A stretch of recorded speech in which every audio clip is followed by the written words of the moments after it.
My friends, I want to read two verses from Isaiah 53.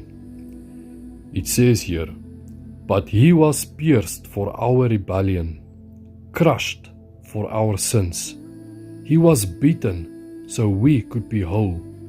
He was whipped so we could be healed.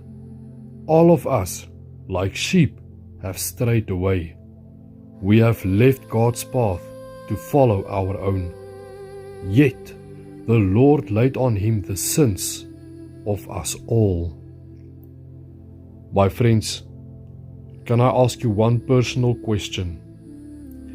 Do you know Jesus? And more importantly, does Jesus know you? You know, I can say I know my president. Yes, I can read about his life. I can study his history, even know more facts about him than many citizens, my friend. But that doesn't mean he knows me. There is no relationship between us. And it is the same with Jesus. You can know verses. You can read your Bible. You can know your Bible from inside to out.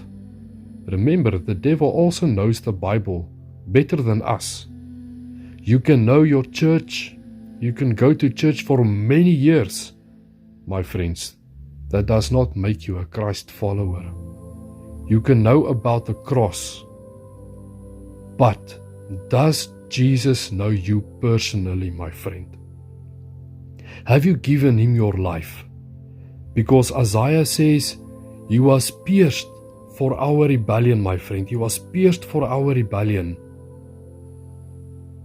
That makes it personal. This is not history, my friend. This is a relationship. It's possible to know about Jesus without knowing Jesus.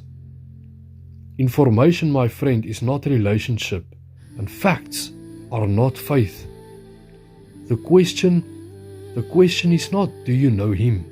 The real question is, does your life show that you belong to Jesus? My friend, let us not follow our own lives, but let us ask God to search our hearts and to forgive us where we have gone astray.